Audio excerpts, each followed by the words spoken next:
Sa isang pamilyang militar na sa panlabas ay tila perpekto, isang babae ang biglang naglaho.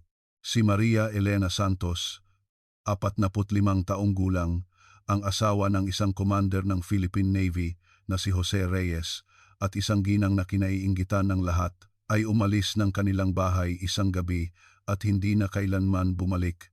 Binanggit ng kanyang asawa ang tungkol sa depresyon ni Elena na nagpapahiwatig na maaaring kusa itong naglayas at mabilis na isinara ng pulisya ang kaso nang walang anumang pagdududa.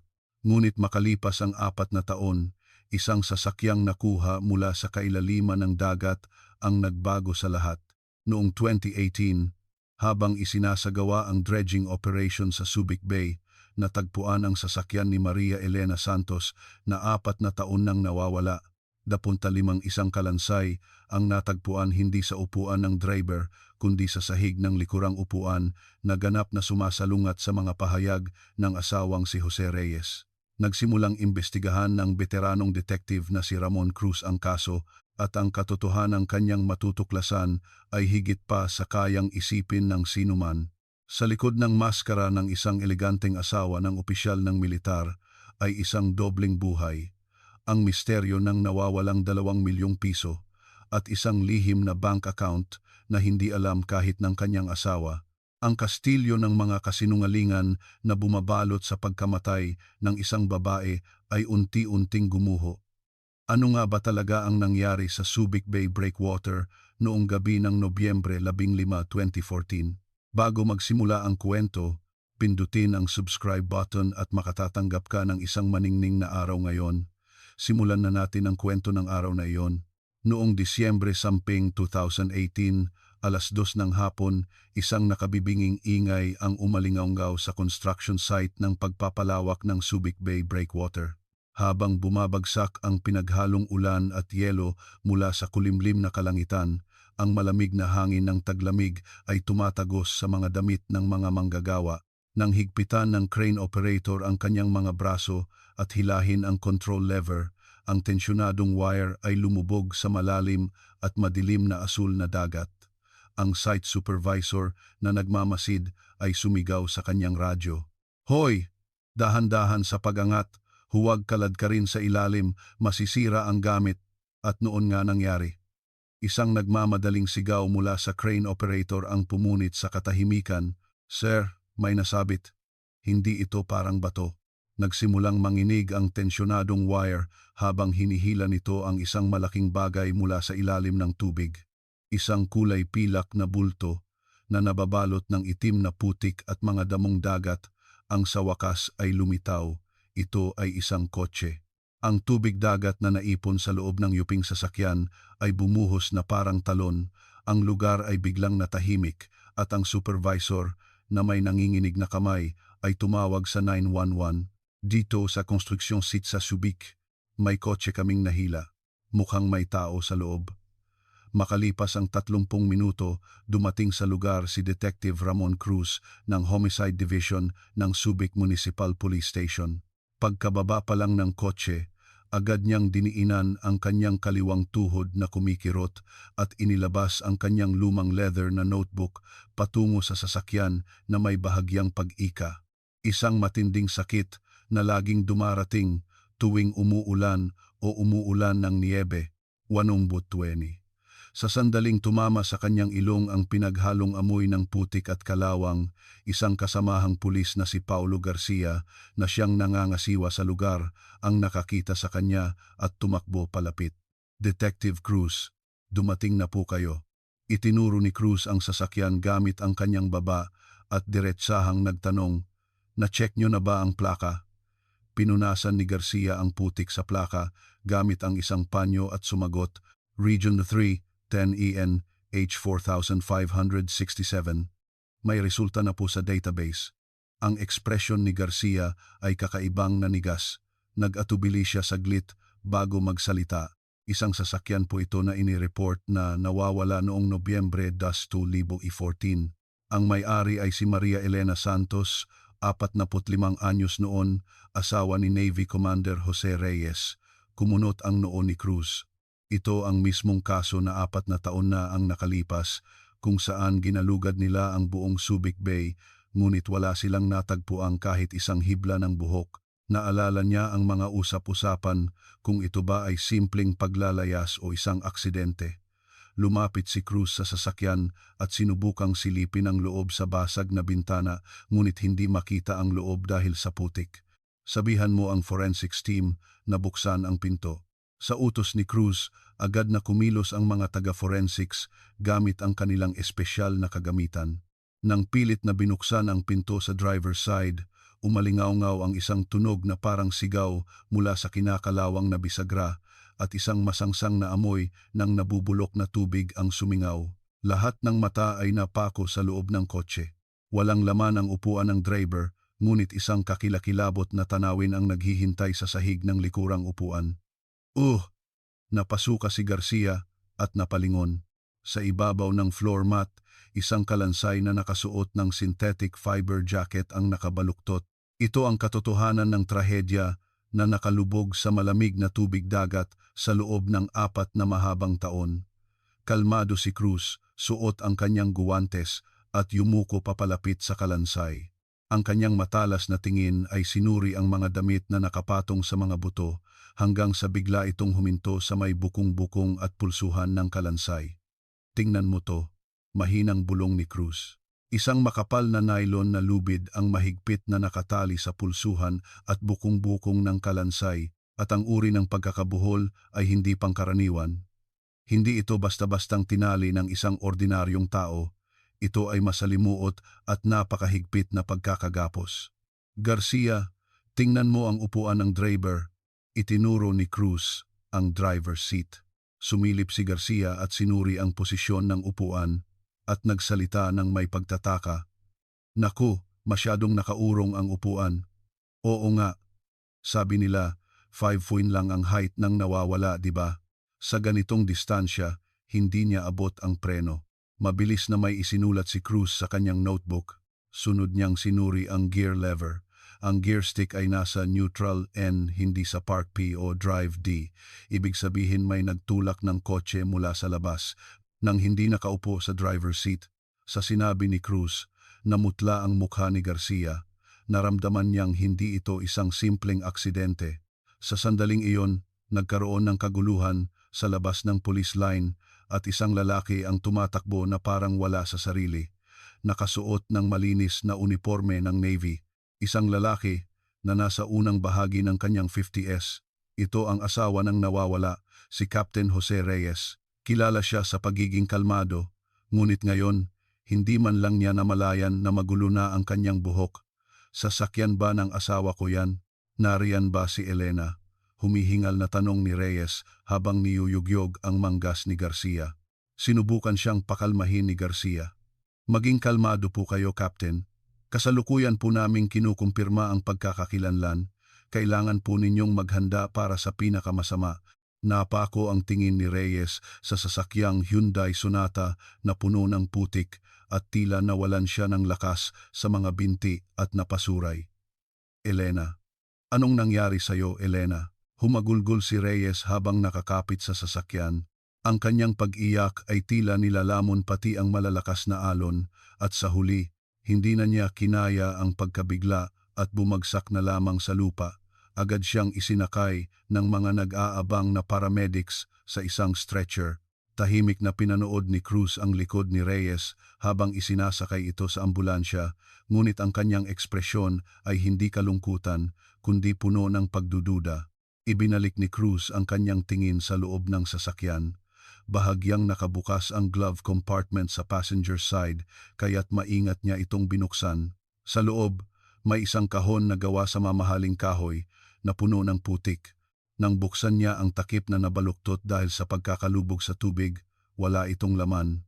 Sa ilalim ng kahon, may malabong sticker na nakasulat na manufactured on November 12, 2014. 3 araw bago siya nawala. Kunin niyo rin ang kahon bilang ebidensya.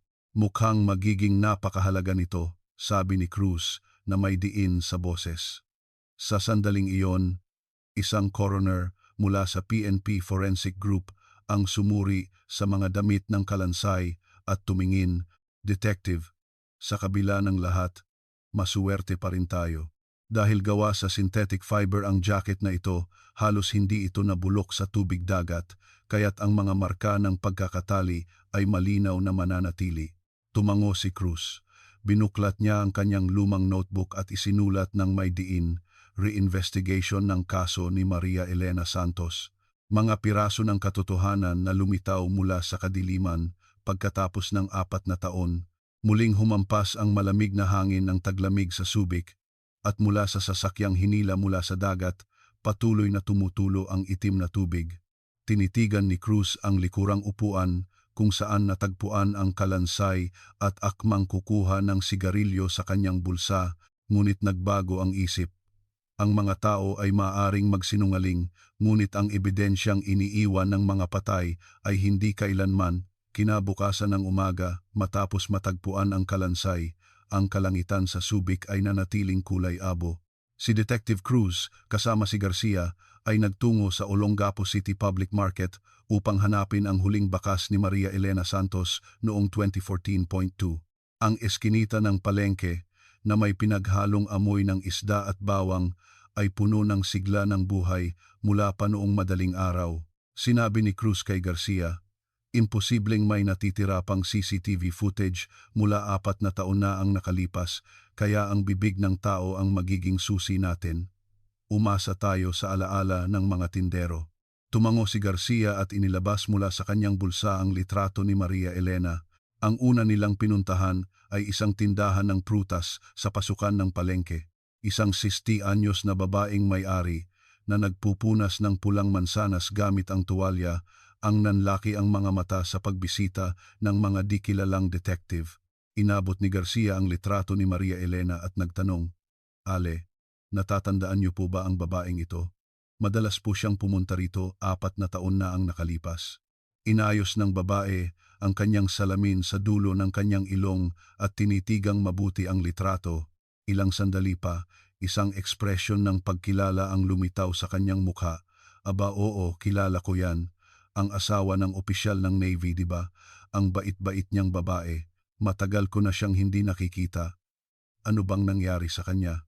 Hindi pinalampas ni Cruz ang reaksyon ng babae at sumingit. Ano po ang masasabi ninyo sa kanya noon? Sabihin niyo po sa amin lahat ng naaalala ninyo. Nagbalik tanaw ang babae. Napakagarbo niya. Laging mga damit na galing sa department store ang suot niya. Mahinahon magsalita. At kahit sa aming mga tindera, magalang siyang makipag-usap. Naisip ko talaga, iba talaga kapag asawa ng opisyal. Pareho rin ang sinabi ng ibang mga tindero sa paligid. Si Maria Elena ay kilala sa palengke bilang isang anghel na ginang. Ngunit sa harap ng isang tindahan ng tuyong isda, biglang nagbago ang tono. Isang 50 anyos na lalaking may-ari ang napakunot noo at napabuntong hininga nang makita ang litrato ni Maria Elena noong araw na iyon. Kakaiba siya. Natigilan ang kamay ng may-ari na nagbabalot ng tuyo. Naningkit ang mga mata ni Cruz. Anong araw po ang tinutukoy ninyo? Yung araw po ba na nawala siya? Lumingon-lingon ang may-ari at ibinaba ang kanyang boses. Oo, dati, elegante siyang ngumingiti habang namimili, pero noong araw na yon, para siyang hinahabol ng kung sino. Hawak niya palagi ang telepono niya. Narinig niyo po ba kung ano ang pinag-uusapan nila? Tanong ni Cruz. Lumunok ng laway ang may-ari. Tungkol sa pera. Humihikbi siya at sinasabing wala na siyang mapagkukunan ng pera. Nagmamakaawa na patawarin na siya. Grabe ang iyak niya, kaya nahiya ako at nagkunwaring walang naririnig. Mabilis na isinulat ni Garcia sa kanyang notebook, problema sa pera. Nagmamakaawa sa isang tao. Ito ang sandaling lumabas ang desperadong mukha sa likod ng maskara ng eleganteng ginang. Sunod nilang pinuntahan ay isang lumang tindahan ng mga herbal na gamot sa isang sulok ng palengke. Isang 60 anyos na may-ari na may maputing buhok ang nag-alis ng kanyang salamin at tiningnan ang litrato. Naaalala ko siya.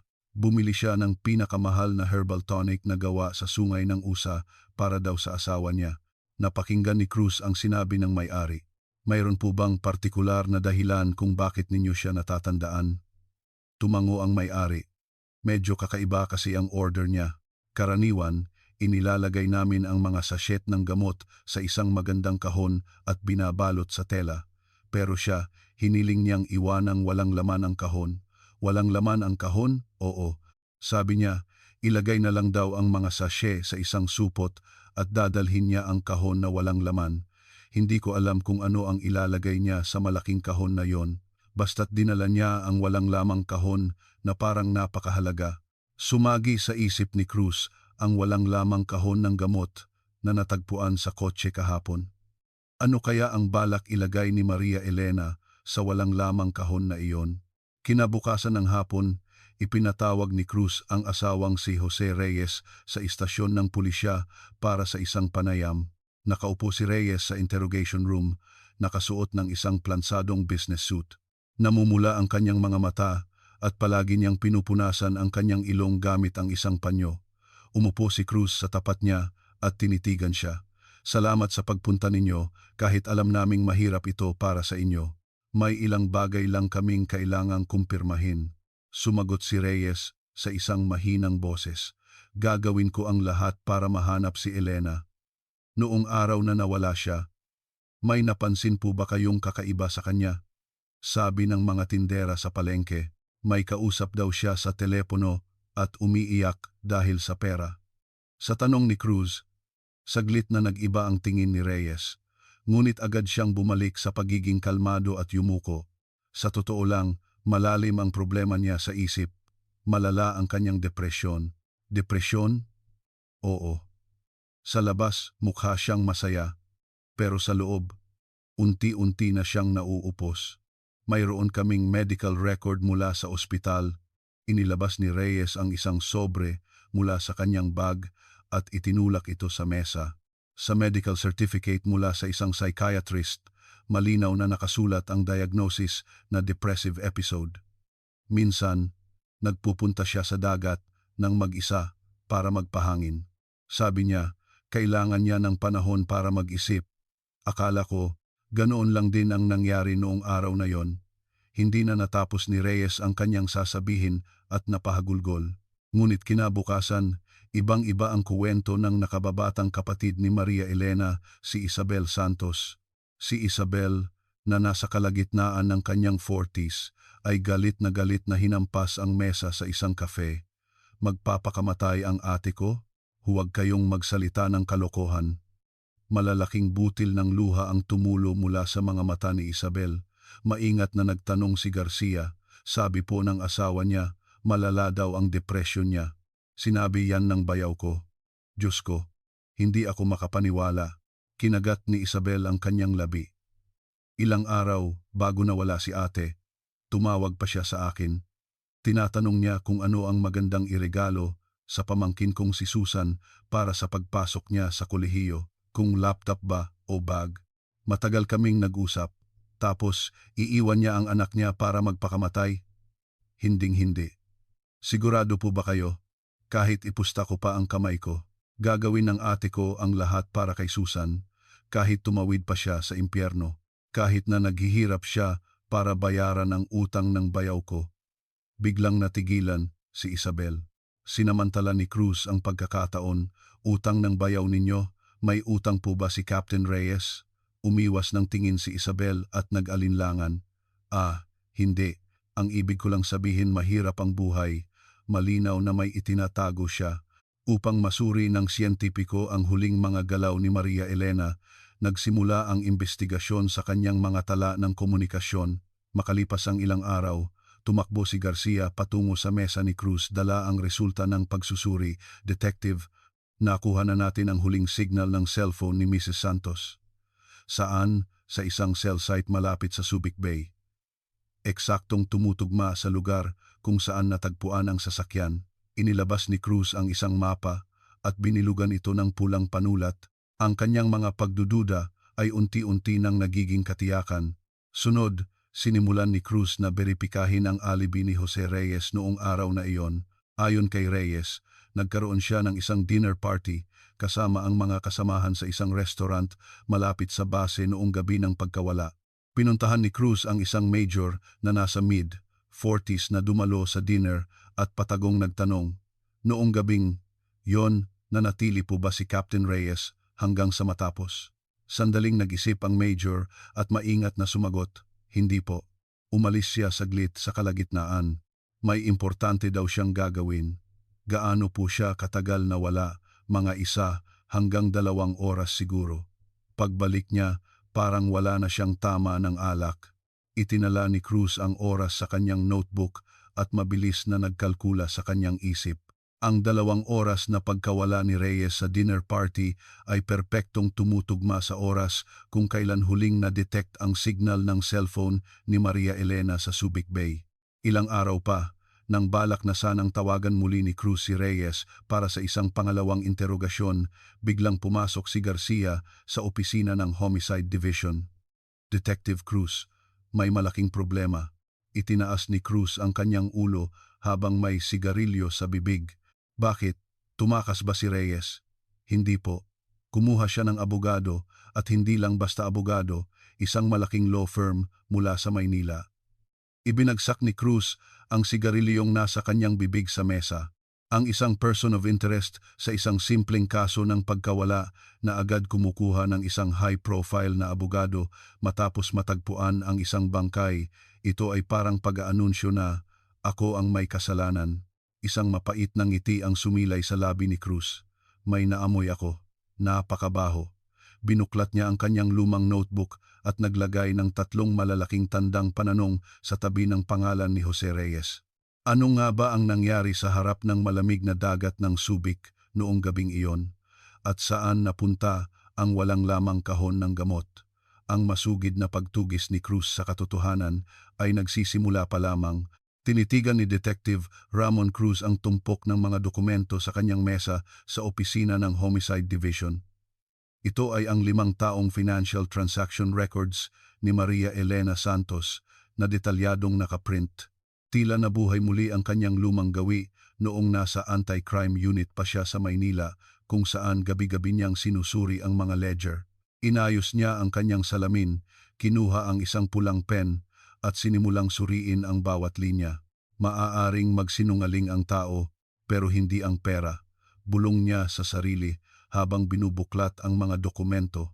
Sa unang tingin, mukha itong ordinaryong bank account ng isang may bahay. Regular na nakatala ang mga pagbabayad sa grocery, bayarin sa kondo at mga automatikong pagbabayad ng bill. Ngunit nang suriin niya ito nang mas malapitan gamit ang isang magnifying glass, isang kakaibang pattern ang kanyang napansin. Tuwing ika-15 at ika-30 ng bawat buwan sa eksaktong parehong petsa, may pumapasok na cash at agad ding wine withdraw. Paulit-ulit itong nangyari sa loob ng maraming taon. Ang halaga ay palaging nasa pagitan ng 25,000 hanggang 20,000 piso. Garcia, halika rito. Tinawag ni Cruz si Garcia na agad namang lumapit. Itinuro ni Cruz ang mga bahaging minarkahan niya ng pulang pen.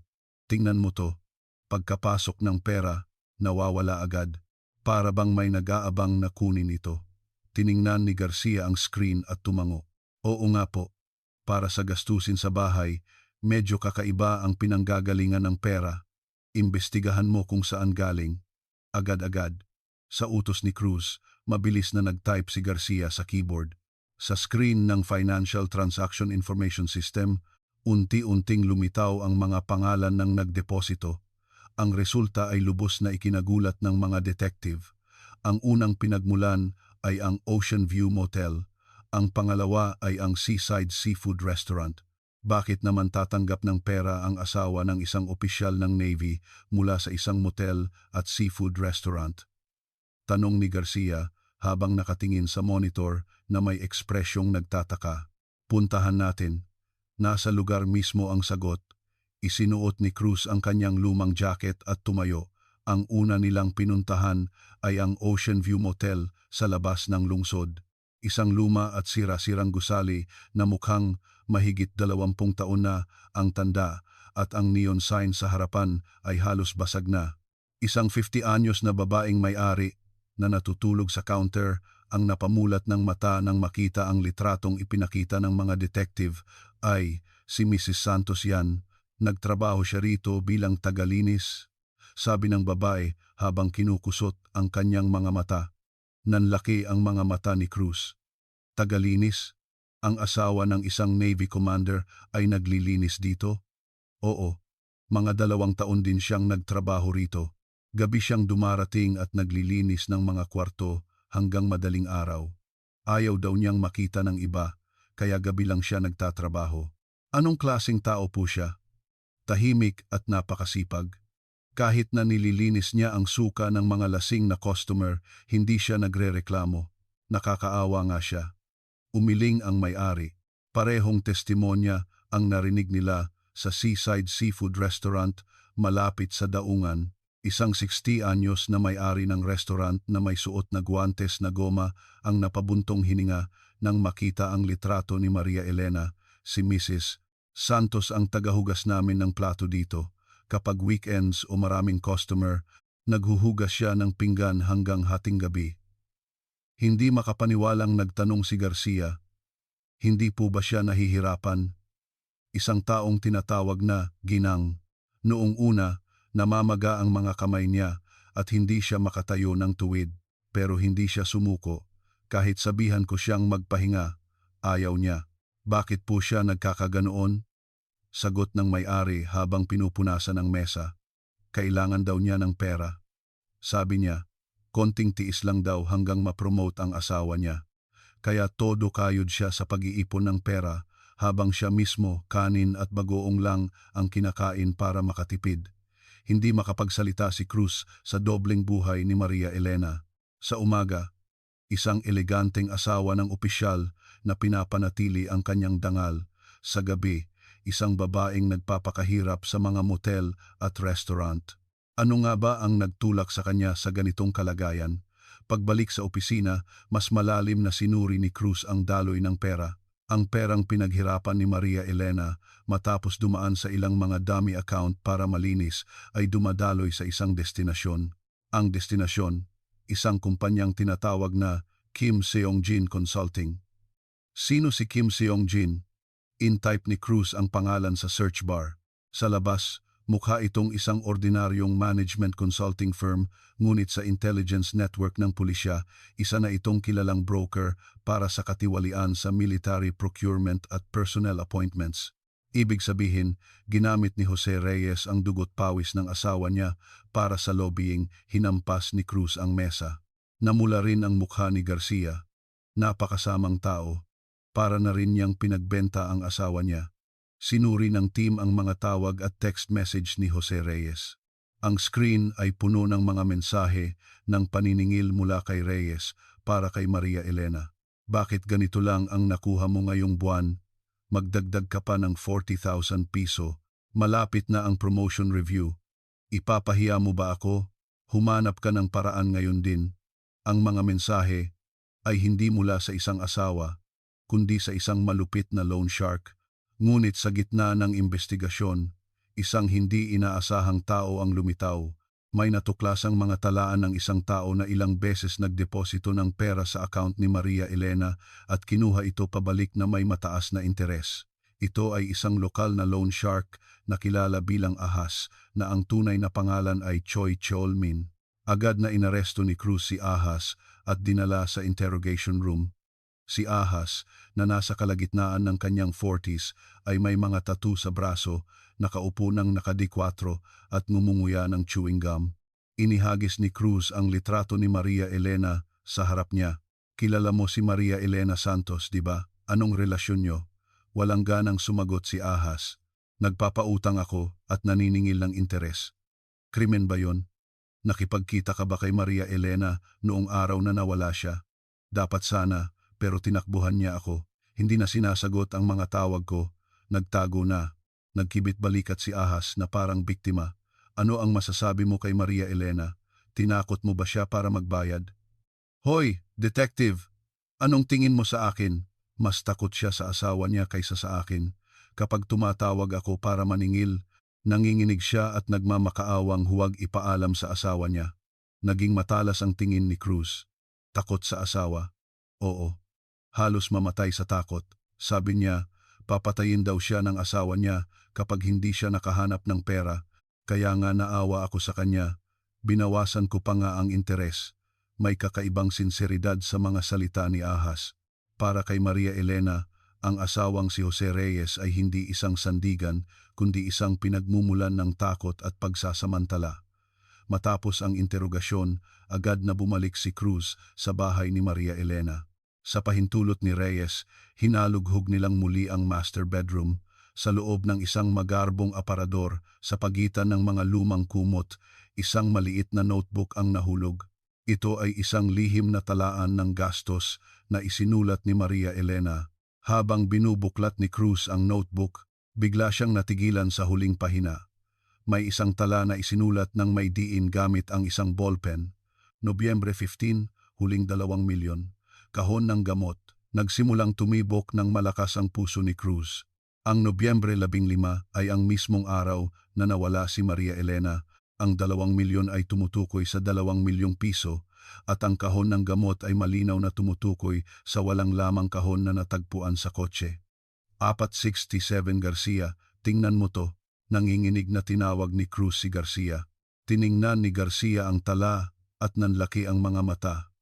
Detective, ibig sabihin ba nito? May dalang 2 milyong piso si Mrs. Santos noong araw na yon? Oo. Nilagyan niya ng 2 milyong piso ang walang lamang kahon ng gamot para ibigay sa isang tao, sabi ni Cruz na may katiyakan habang kinokopya ang tala sa kanyang notebook. Ngunit ang kahon ng gamot na natagpuan sa sasakyan ay walang laman. Kung gayon, saan napunta ang 2 milyong pisong iyon?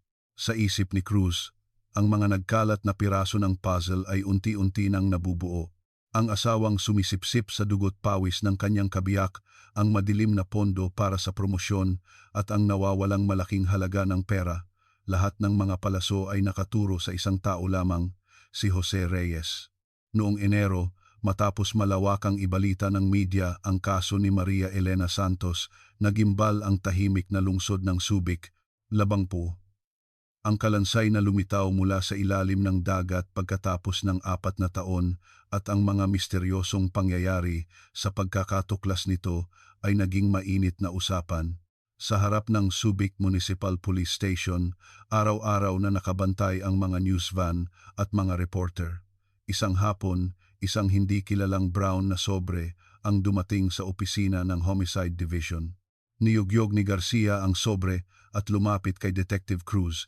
Detective, tingnan niyo po ito. Walang pangalan ng nagpadala at malabo ang selyo ng post office. Kakaiba. Kinuha ni Cruz ang sobre habang may sigarilyo sa bibig at marahas itong binuksan. Isang piraso ng A4 na papel at ilang mga litrato ang nahulog. Naging matalas ang tingin ni Cruz. Ang mga litrato ay nagpapakita kay Maria Elena na seryosong nakikipag-usap sa isang batang lalaki na mukhang nasa 30s sa loob ng isang kotse. Ang kanilang distansya ay mukhang malapit, tulad ng magkasintahan, at mayroon ding litrato kung saan nakapatong ang kamay ng lalaki sa balikat ni Maria Elena. Sa A4 na papel, may nakasulat na mga salitang nakaprint sa computer. May ibang lalaki si Maria Elena. Imbestigahan ang relasyon nila. Sinuri ni Garcia ang likod ng mga litrato at napakunot noo. Tingnan niyo po ito. Ang petsa ng kuha ay Oktubre 2014. Isang buwan bago siya nawala. Problema sa pag-ibig kaya. Nakipagsabwatan sa kalaguyo para tumakas pero nagkamali. Nagbulungan ang ibang mga detective. Ngunit ang ekspresyon ni Cruz ay lalong lumamig. Masyadong perpekto ang anggulo at ilaw ng mga litrato. Para itong mga itinanghal na larawan na sadyang kinunan upang mag-iwan ng ebidensya ng isang relasyon. Ewan ko, masyadong kahina-hinala. Para bang hinahainan tayo sa isang bandeha para subuan, ngunit taliwas sa pag-iingat ng pulisya, mabilis na kumalat ang mga tsismis. Nagsimulang maglabas ng mga mapanuksong artikulo ang mga pahayagan, nakakagulat. Ang dobleng buhay ng asawa ng isang opisyal ng militar. Mayroon ba siyang kalaguyo? Ang trahedyang sinapit ng isang babaeng nasa katanghalian ng buhay, posibilidad ng krimen dahil sa selos. Pinalibutan ng mga reporter si Cruz at binato ng mga tanong, Detective, nakilala na po ba ang lalaki sa litrato? Alam po ba ito ng asawang si Jose Reyes? Nananatiling tikom ang bibig ni Cruz habang tinutulak ang mga reporter palayo at pumasok sa opisina. Ang opinyon ng publiko ay biglang bumaling laban sa biktima, si Maria Elena. Tinunton ng pulisya ang lalaki sa litrato at ilang araw pa, nakilala nila siya. Ang pangalan niya ay Marco Aguilar, 34 anyos. Agad na sinalakay ni Cruz at Garcia ang construction site kung saan nagtatrabaho si Marco. Si Marco, na puno ng alikabok habang nagbubuhat ng mga bloke, ay napaupo nang makita ang mga detective. Nang pusasan siya, sumigaw siya na parang biktima. Bakit niyo ako dinadakip? Ano bang ginawa ko? Sa interrogation room ng Subic Police, sa ilalim ng malamig na ilaw, hinampas ni Marco ang mesa. Kalaguyo, pinapabaliw niyo ba ako? Hindi yan totoo. Inihagis ni Cruz ang mga litrato sa harap ni Marco. Ano to? Anong ginagawa ninyong dalawa sa loob ng kotse na ganyan kalapit? Sinulyapan ni Marco ang mga litrato at napatawa. Naku naman, nagtatrabaho ako niyan. Trabaho. Staff ako sa isang lending office. Naniningil ng utang, nagkatinginan sina Cruz at Garcia. So, naniningil ka ng utang kay Maria Elena? Hindi. Kabaligtaran. Inutusan akong bantayan siya. Sino? Lumunok ng laway si Marco.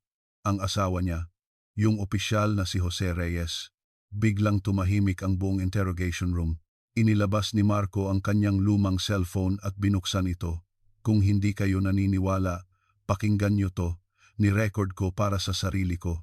Nang i-play ang recording, umalingaw-ngaw ang kalmado at malamig na boses ni Jose Reyes. Mr. Aguilar, bantayan mo ang bawat galaw ng asawa ko. Alamin mo kung sino ang mga kinikita niya, kung saan siya kumukuha ng pera. Kailangan kong malaman. Kunan mo rin siya ng mga litrato at ipadala sa akin. Sige po. Pero paano po ang bayad? Bibigyan kita ng 25,000 piso kada buwan. Pero siguraduhin mong hindi mapapansin ng asawa ko. At kunan mo rin siya ng mga litrato na parang may kinikita siyang ibang lalaki. Baka kailanganin ko yan sa hinaharap. Napahawak sa bibig si Garcia sa pagkabigla. Diyos ko, inutusan ng asawa ang isang tao para gumawa ng peking ebidensya ng relasyon ng sarili niyang asawa. Tumango si Marco. Ginawa ko lang po ang inutos niya. Naghirap ang babaeng yon sa pagbabayad ng utang dahil sa asawa niya. Kalaguyo, naawa nga ako sa kanya. Gusto ko pa sanang ilibre ng pagkain. Kinuyom ni Cruz ang kanyang kamao. Ang anonymous na sulat at ang media play ay pawang bahagi ng masusing plano ni Jose Reyes. Upang alisin ang sisi ng pagpatay sa kanya, sinubukan niyang gawing maruming babae ang kanyang namatay na asawa at iligaw ang investigasyon. Hayop na to! Isang mura ang lumabas sa bibig ni Cruz. Nang suriin ng mabuti ang selyo ng post office sa sulat, natuklasan ang mga bakas ng pandaraya. Ang bitag na inihanda ni Jose Reyes ay ganap na nasira. Sa sandaling iyon, malakas na tumunog ang cellphone ni Cruz. Ito ay isang investigador mula sa PNP Forensic Group, Detective Cruz. Lumabas na ang resulta ng masusing pagsusuri sa bangkay. Mayroon tayong napakahalagang ebidensya. Idinikit ni Cruz ang telepono sa kanyang tainga. Ano yon? Sabihin mo na agad. Sa lining ng jacket na suot ng biktima, sa bahaging mahigpit na nakatali ang lubid, may nakitang mga bakas ng dugo. Dugo? Oo, hindi sa buto, kundi dugo na sumipsip sa tela. Ito ay isang life reaction. Nanginginig sa pananabik ang boses ng investigador. Si Garcia, na nakikinig sa tabi, ay nagpakita ng ekspresyon na hindi niya naiintindihan. Ibinaba saglit ni Cruz ang telepono at ipinaliwanag. Life reaction daw. Ibig sabihin, may sugat siya habang tumitibok pa ang puso niya at dumadaloy ang dugo. Bumalik ang paliwanag ng investigador sa telepono. Ang isang patay na katawan, kahit talian mo, ay hindi magkakaroon ng subcutaneous hemorrhage. Hindi rin mag-iiwan ng dugo sa damit. Ibig sabihin, ang biktima ay buhay pa nang sapilitang iginapos. At napakasakit nito. Napapikit si Cruz. Naging malinaw na ang lahat. Si Maria Elena ay hindi nagpakamatay at itinapon sa dagat. Siya ay buhay, pinagmamasdan ng isang tauhan na inupahan ng kanyang asawa, nanginginig sa takot, at sa huli, iginapos ng sarili niyang asawa at itinapon sa malamig na dagat. Ito ay hindi isang simpleng aksidente o kunwaring pagpapakamatay, kundi isang malinaw at malupit na krimen. Ibinaba ni Cruz ang telepono at biglang tumayo. Garcia, mag-apply ka na ng arrest warrant. Ang kaso ay murder at illegal disposal of a corpse. Wala na tayong kailangang tingnan pa. Sige po, tatakbo na ako sa prosecutor's office. Mabilis na kumilos ang team. Ang paratang na krimen dahil sa selos ay nabura at ang siyentipikong ebidensya ay nakatutok na sa leeg ni Jose Reyes. Kinabukasan ng umaga, inilabas ng korte ang arrest warrant. Kinuha ni Cruz ang kanyang posas at tiningnan ang kanyang mga kasama. Tara na, tanggalin natin ang ranggo niya at pakainin ng pagkain sa kulungan. Ngunit nang akmang lalabas na ang mga detective sa istasyon, isang breaking news sa TV ang pumigil sa kanila. Breaking news. Sa kaso ng nawawalang asawa ng Navy Commander, ang asawang si Captain Jose Reyes nagpahayag ng intensyong sumuko sa prosecutor's office. Sa screen, nakita si Jose Reyes na napapaligiran ng kanyang mga abogado nakatayo sa harap ng prosecutor's office na may malungkot na ekspresyon. Humihingi po ako ng paumanhin sa lahat sa pag-aalalang idinulot ko. Ilalabas ko ang lahat ng katotohanan at haharapin ang hatol ng batas. Yumuko si Reyes ng 90 degrees at sunod-sunod na kumislap ang mga camera flash. Tinitigan ni Cruz ang TV screen at napatawa. Ang tusong yan, hindi man lang tayo binigyan ng pagkakataong arestuhin siya, naunahan pa tayo. Ang voluntaryong pagsuko ay isang high-level psychological warfare, isang paraan upang magpanggap na isang kooperatibong biktima na umaamin sa kanyang kasalanan. Sa pag-iisip ni Reyes na makahanap ng paraan para makalusot hanggang sa huli, nanggigil si Cruz. Ngunit iba na ngayon. Ang mga bakas ng dugo na iniwan ng namatay, ang buhol sa lubid handa na nitong durugin ang mga kasinungalingan ni Jose Reyes. Inilagay ni Cruz ang kanyang lumang notebook sa bulsa at pinaandar ang sasakyan patungo sa prosecutor's office. Ang tunay na laban ay magsisimula pa lamang. Noong huling bahagi ng Enero 2019, mabigat ang hangin sa interrogation room ng Subic Prosecutor's Office. Nakaupo sa ilalim ng maputlang fluorescent na ilaw, ang mukha ni Jose Reyes ay mukhang tumanda ng 10 taon. Ngunit ang kanyang tuwid na postura at ang butones ng kanyang damit na nakasara hanggang leeg ay nagpapakita pa rin ng disiplina ng isang militar. Inilagay niya ang kanyang mga kamay sa kanyang mga tuhod at tinitigan ang prosecutor sa tapat niya. Inayos ng prosecutor ang kanyang salamin at nagsalita, "Mr. Reyes, sabihin ninyo sa amin ang katotohanan tungkol sa gabing iyon, 4 na taon na ang nakalipas. Bakit nasa malamig na dagat ang inyong asawa?" Kumuha si Reyes ng isang puting panyo at pinunasan ang gilid ng kanyang bibig. Nagsimulang manginig ang kanyang mga balikat. Ang asawa ko, si Elena. Wala na siyang lakas para lumaban. Ang paniningil ng utang ang nagtulak sa kanya sa bingit ng kamatayan. Nabasag ang boses ni Reyes. Noong gabing iyon, habang saglit akong wala, nagpakamatay siya sa loob ng kotse. Nang matagpuan ko siya, wala na siyang hininga. Nagpakamatay. Bakit hindi kayo tumawag ng tulong? Dapat tumawag kayo sa 911 o sa pulis. Sa matalas na tanong ng prosecutor, yumuko si Reyes. Natakot po ako. Malapit na po ang aking promotion review. Dahil sa promotion, itinapon ninyo ang bangkay ng inyong asawa para sa isang sundalo, mas mahalaga ang karangalan kaysa sa buhay. Kung malalaman ang trahedyang sinapit ng aking asawa, tapos na ang karera ko. Bigla na lang akong nagdilim ang paningin, kaya itinulak ko ang kotse sa dagat. Tinakpan ni Reyes ang kanyang mukha at humagulgol. Sa labas ng interrogation room, hinampas ni Detective Cruz ang salamin. Ang sinungaling na yan, ang galing umarte.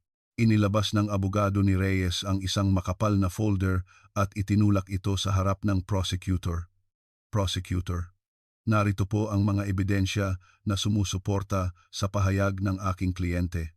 Makikita ninyo rito ang mga talaan na nagpapatunay na si Mrs. Maria Elena Santos ay sumasailalim sa paggamot para sa depresyon sa isang psychiatric clinic sa loob ng 3 taon. Binuklat ng abogado ang mga dokumento at ito naman ang resulta ng digital forensics sa kanyang cellphone.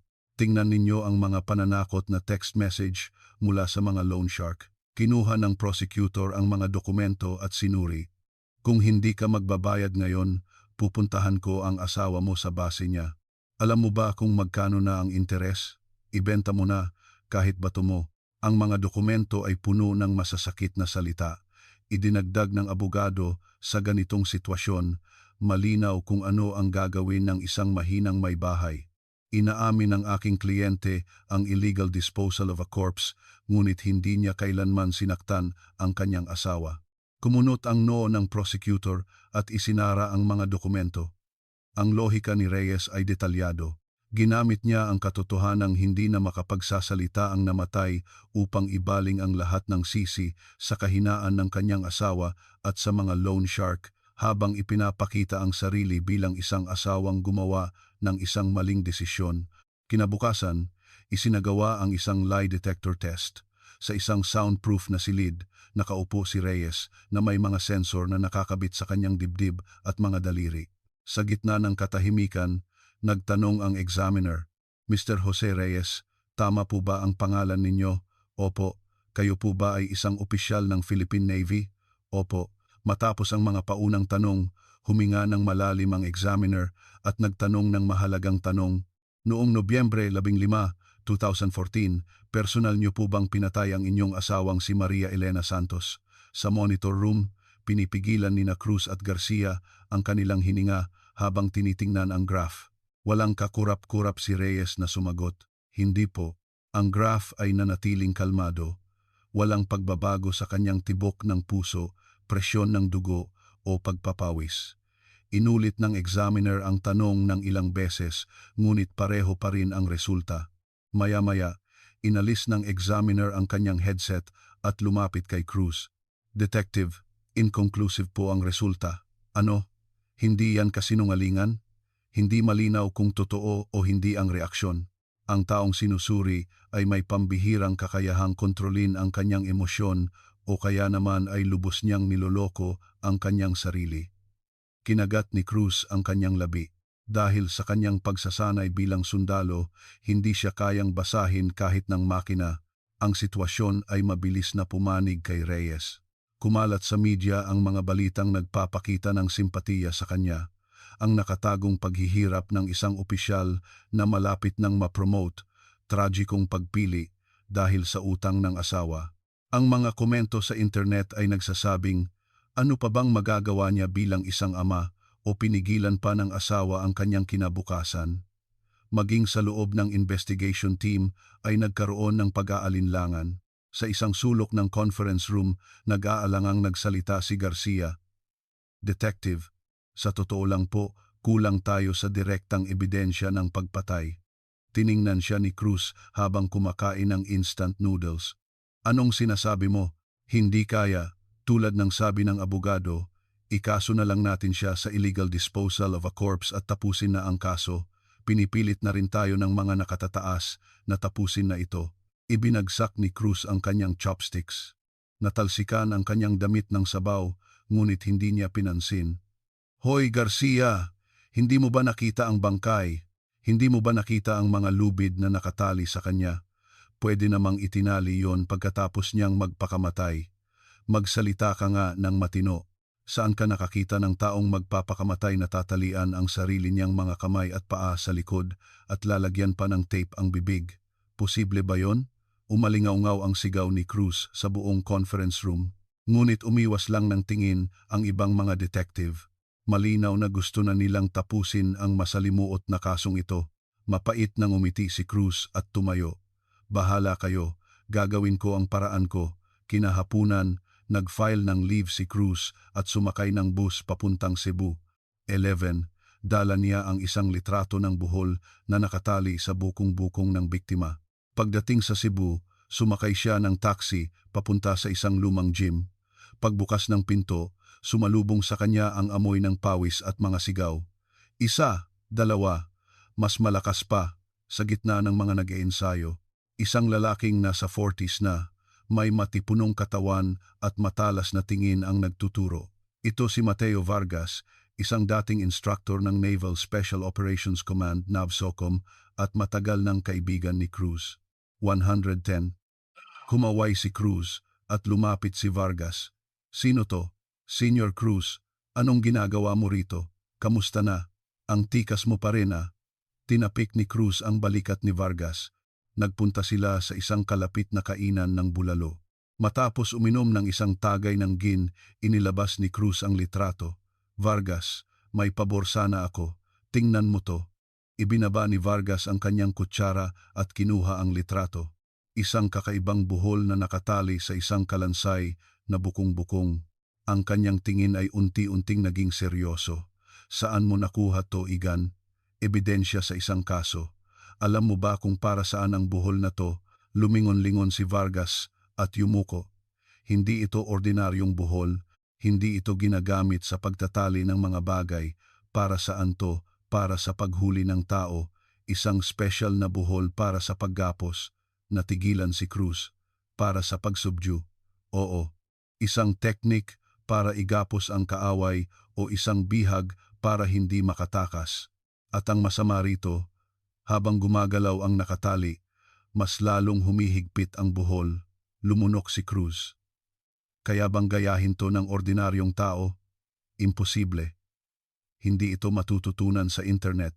Tanging mga sinanay na special forces lang ang nakakaalam nito. Itinuro ni Vargas ang direksyon ng buhol. Tingnan mo, ang dulo ng buhol ay nakaturo sa likod. Ibig sabihin, may ibang taong nagtali nito mula sa likuran. Hindi mo kayang gawin to mag-isa dahil hindi aabot ang mga kamay mo sa likod. Habang nakikinig si Cruz, kinuyom niya ang kanyang kamao. Ang lahat ng alinlangan ay nawala. Ang pahayag ni Reyes na si Maria Elena ang nagtali sa sarili ay ganap na nawasak ng litratong ito. So, may isang taong sinadya at propesyonal na iginapos ang isang buhay na tao? Tama. At sa ganitong klase ng galing, 100% sigurado akong galing sa Special Forces ang gumawa nito, isang veterano pa. Tinitigan ni Cruz si Vargas at binuksan ang kanyang recorder. Vargas, pwede mo bang ulitin yan sa korte? Buhay ng tao ang nakasalalay dito, syempre. Kung sino man ang gumawa nito, napakasama niya. Sa kanyang pagbabalik mula Cebu, tinitingnan ni Cruz ang kanyang refleksyon sa bintana ng bus. Sumagi sa isip niya ang mukha ni Jose Reyes. Si Captain Reyes ay isang elite na opisyal, ngunit bago iyon, nagsilbi siya bilang team leader sa NAVSOCOM. Ginamit niya ang kanyang sariling kaalaman sa pagpatay para igapos ang kanyang asawa at subukang takasan ang batas. Tapos na ang pag-iyak ng buwaya, Jose. Habang tumatakbo ang bus sa dilim patungong Subic, ang lubid ng katotohanan ay unti-unti nang humihigpit sa leeg ni Jose Reyes. Noong Pebrero 2019, isang nakabibinging katahimikan ang bumalot sa interrogation room ng Subic Prosecutor's Office. Mas payat na si Jose Reyes kumpara sa mga nakaraang araw. Sa kanyang tapat, hindi lang si Detective Cruz ang nakaupo, kasama niya si Dr. Paulo Jimenez ng PNP Forensic Group at si Mateo Vargas, ang dating NAVSOCOM instructor. Nang dumaan ang tingin ni Reyes sa dalawang hindi kilalang lalaki, bahagya siyang kinabahan. Nagsimulang tumuktok nang hindi regular ang kanyang daliri sa mesa, isang senyales ng pagkabalisa. Inilapag ni Cruz ang isang makapal na folder sa gitna ng mesa. Mr. Reyes, kalimutan na natin ang drama at pag-usapan natin ang siyensya. Inilabas ni Vargas ang isang high-resolution na litrato ng buhol sa bukong-bukong ng biktima at idinikit ito sa mukha ni Reyes. Commander Reyes. Ay, sibilyan na pala kayo ngayon. Pamilyar sa inyo ang buhol na to, di ba? Lumunok si Reyes. Nakikita ko, isang lubid. Hindi lang basta lubid. Ito ay isang double figure eight bend. Sa atin, tinatawag natin itong panggapos sa bihag, hindi ba? Kumuha si Vargas ng isang makapal na nylon na lubid at mabilis na ginawa ang komplikadong buhol. Tulad ng nakikita ninyo, hindi ito kayang gayahin ng ordinaryong tao. Kailangan ng libu-libong pagsasanay para masanay dito. Nanginginig ang mga talukap ng mata ni Reyes. At ang pinakakritikal ay ang direksyon. Tingnan ninyo ang litrato. Saan nakaturo ang dulo ng buhol? Anong kinalaman yan? Malaki ang kinalaman. Ang buhol na ito ay magagawa lamang kung may ibang tao na hihigpit nito mula sa likuran. Imposibleng magawa ito ng mag-isa. Yumuko si Vargas, isang taong magpapakamatay na itatali ang sarili niyang mga kamay sa likod gamit ang isang komplikadong special forces na buhol? Sa tingin niyo ba, kapanipaniwala yon? Namutla si Reyes. Sunod namang nagsalita si Dr. Jimenez. Ipinakita niya ang mga microscope image ng lining ng jacket. Hindi nagsisinungaling ang forensics. Nakikita niyo ba ang mga pulang mancha na ito? Ito ay mga bakas ng dugo na natagpuan sa loob ng jacket. Ito ay isang life reaction. Ipaliwanag niyo nga po, Doktor, sabi ni Cruz. Nangyayari lang ito kapag may pressure na inilapat habang tumitibok pa ang puso at malakas ang daloy ng dugo. Ibig sabihin, buhay ang biktima noong itinali siya. Ang boses ni Dr. Jimenez ay umalingaw-ngaw. Hindi ito mangyayari sa isang patay na katawan. Ang inyong asawa ay iginapos habang buhay at labis na nagdurusa. Nagsimulang manginig ng husto ang mga kamay ni Reyes. Inilabas ni Cruz ang sumunod na ebidensya, isang bank statement at isang resibo. Ngayon, pag-usapan natin ang pera, 2 milyong piso. 4 ipinakita ni Cruz ang resibo. Ito ang record ng transaksyon noong araw na nawala siya. Malinaw na nag-withdraw ang inyong asawa ng 2 milyong piso cash, pero ang kahon na natagpuan sa kotse ay walang laman. Isipin natin, isang taong magpapakamatay na kukuha ng 2 milyong piso, ilalagay sa isang kahon, tapos itatapon ang pera bago mamatay. May katuturan ba yon? Hindi makapagsalita si Reyes. Hindi, ang nawawalang 2 milyong piso ay kinuha ng pumatay. Ito ay hindi lang illegal disposal, kundi robbery with homicide. Ipinakita ni Garcia ang mga litrato ng loob ng kotse. Tingnan niyo rin ang kalagayan ng kotse. Ang gear ay nasa neutral, ang upuan ng driver ay nakaurong. Malinaw na ebidensya na may nagtulak sa kotse mula sa labas. Desperadong sumigaw si Reyes. Hindi! Tinakot niya ako. May dala siyang kutsilyo, kaya ipinagtanggol ko lang ang sarili ko. Self-defense yon, napatawa si Vargas. Self-defense? Paano niyo naitali ang mga kamay niya sa likod gamit ang ganyang buhol kung nakikipag-away kayo sa isang taong may kutsilyo? Ang buhol na yan ay ginagawa ng kalmado at may sapat na oras. Ito ay gawa ng isang taong nagplano ng pagpatay. Inilabas ni Cruz ang kanyang huling baraha, isang call record. Mr. Reyes, natatandaan niyo ba kung saan kayo tumawag noong 7:00 ng gabing yon? Nayanig ang mundo ni Reyes. Sa isang mamahaling Japanese restaurant, nagpa-reserve kayo ng isang kwarto para sa inyong promotion party. Ang boses ni Cruz ay puno ng galit. Sa araw na kukunin ng asawa mo ang 2 milyong piso, sa mismong gabi na nawala siya, nag-book ka na ng promotion party mo. Nagkataon lang ba to? Hindi, hindi, hindi, hindi ito nagkataon. Plinano mo na ang lahat. Kunin ang pera niya, patayin siya para manahimik, ibayad sa broker, at mag-party para sa promosyon mo. Hinampas ni Cruz ang mesa. Hindi yan ginagawa ng isang tao sa asawang naglingkod sa iyo habang buhay. Isang mabigat na katahimikan ang bumalot sa silid. Ang kastilyo ng mga kasinungalingan ni Reyes ay gumuho na. Tinakpan niya ang kanyang mukha ng nanginginig na mga kamay at nagsimulang umiyak hindi dahil sa pagsisisi kundi sa desperasyon. Mahinahong sinabi ni Cruz, "Tapos na ang palabas, Mr. Reyes. Ito na ang huling pagkakataon mong sabihin ang totoo. Anong ginawa mo sa asawa mo sa breakwater noong gabing yon?" Dahan-dahang itinaas ni Reyes ang kanyang ulo. Ang kanyang mga mata ay puno ng luha at pagkatalo. Ako ang gumawa. Nabasag ang katahimikan. Pinatay ko si Elena. Sa wakas, ang pag-amin. Ang maruming katotohanan na nakalibing sa ilalim ng dagat sa loob ng 4 na taon ay lumabas na. Tiningnan ni Cruz ang recorder sa mesa. Ang tunay na laban para sa hustisya ni Maria Elena ay malapit nang matapos.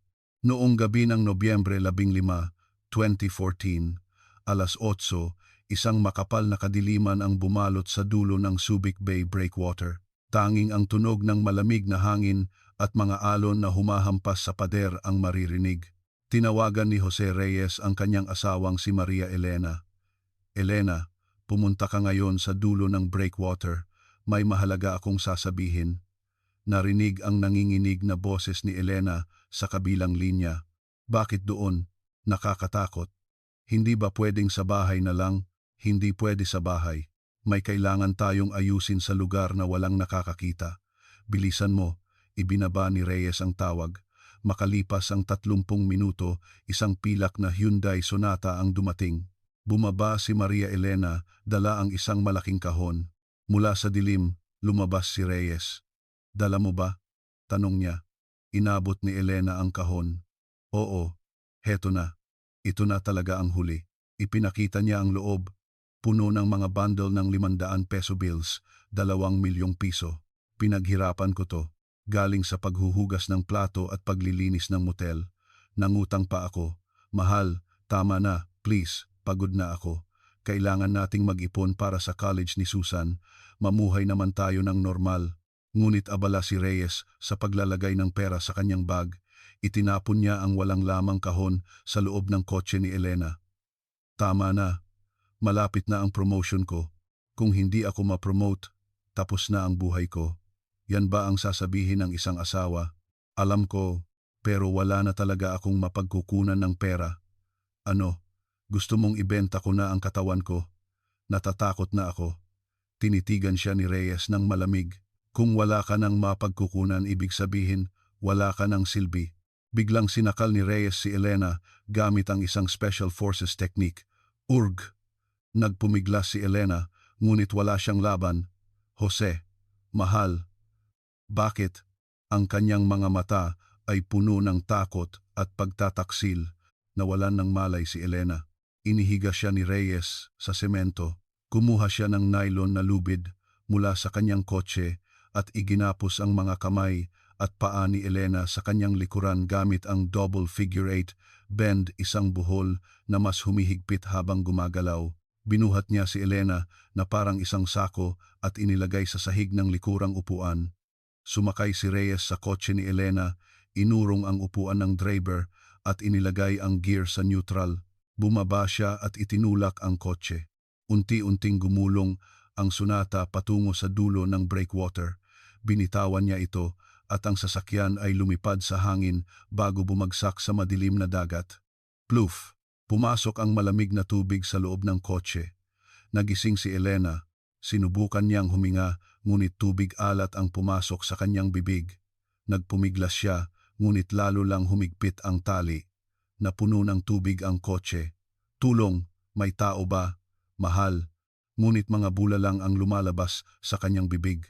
Sa gitna ng sakit, sumagi sa isip niya ang mukha ng kanyang anak na si Susan, ang lumang bankbook na itinago niya para sa college tuition ni Susan. Salamat naman at hindi niya nakuha ang perang yon. Kahit sa bingit ng kamatayan, ang kinabukasan ng kanyang anak ang kanyang inaalala. Nawalan siya ng lakas at lumubog sa walang hanggang kadiliman. Sa itaas, pinanood ni Reyes ang lahat hanggang sa kumalma ang dagat. Tiningnan niya ang kanyang relo. 9:10 p.m. Oras na para sa party. Tinawagan niya ang isang kasamahan. "Oh, Major, ako to.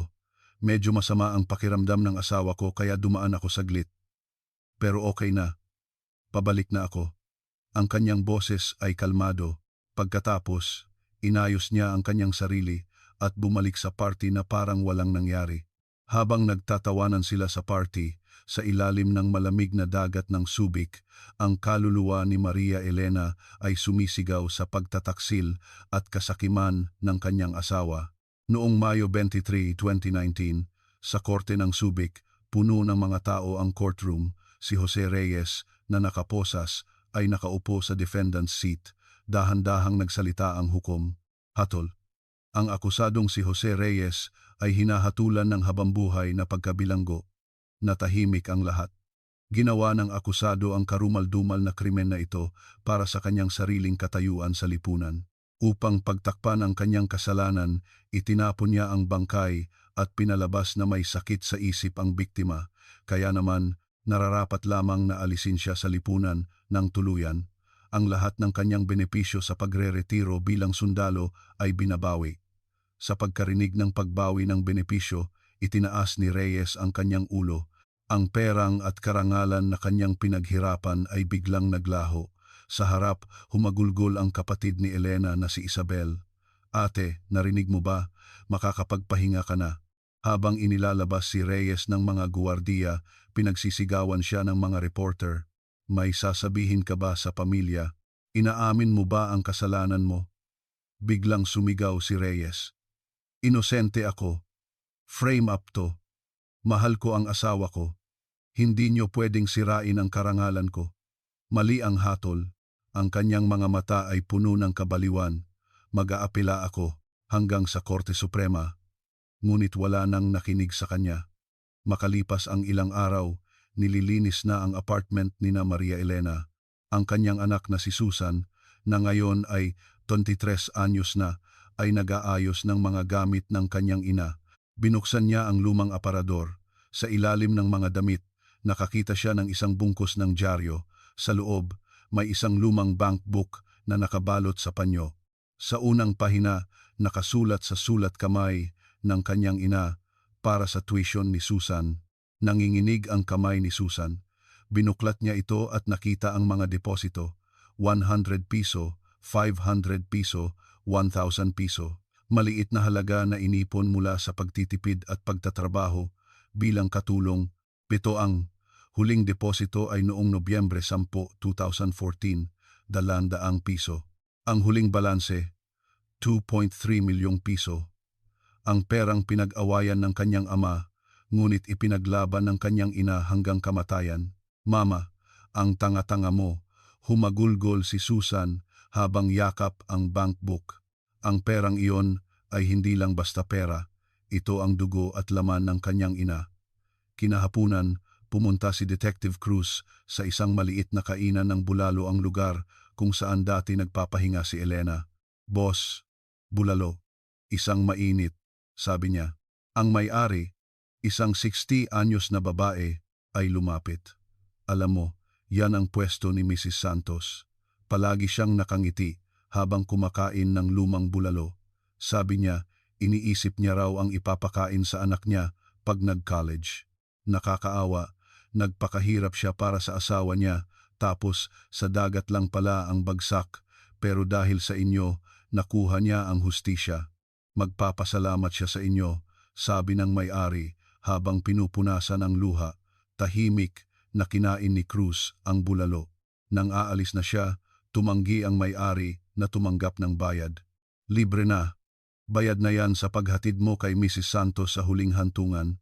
Nagpasalamat si Cruz at umalis. Dinala siya ng kanyang mga paa sa Subic Bay Breakwater, sa lugar kung saan nahulog ang kotse. Sa ilalim ng railings, may isang bungkos ng puting bulaklak at isang bote ng alak, marahil iniwan ni Susan o ni Isabel. Kinuha ni Cruz ang kanyang lumang notebook at binuklat ang huling pahina: "Kaso ng pagkawala sa Subic Bay, Maria Elena Santos." Gumuhit siya ng isang makapal na linya sa ibabaw nito. Sa tabi, isinulat niya, "Sarado." Isinara niya ang notebook at tumingin sa dagat. "Pumunta ka na sa lugar na hindi malamig. Kumain ka ng maraming masarap na pagkain," bulong niya. Ito ang huling paalam ng detective na humugot sa katotohanan mula sa madilim na tubig. Tumalikod si Cruz at ang kanyang paika-ikang anino ay dahan-dahang nawala sa papalubog na araw. Sa kanyang likuran, ang mga alon ay patuloy na umaawit ng isang malungkot na himig, at ang mga puting bulaklak sa dulo ng breakwater ay nagniningning sa ilalim ng pulang liwanag ng dapit hapon, na parang isang parol na nagbibigay liwanag sa kinabukasan ng naiwang anak ni Maria Elena. Salamat sa pagsama ninyo hanggang sa dulo ng kwento. Kung mag-iiwan kayo ng komento na "nakinig ako ng mabuti", malaking tulong po iyon. Naway mapuno rin ang inyong araw ng kapayapaan at liwanag. Huwag kalimutang mag-subscribe at i-like. Salamat.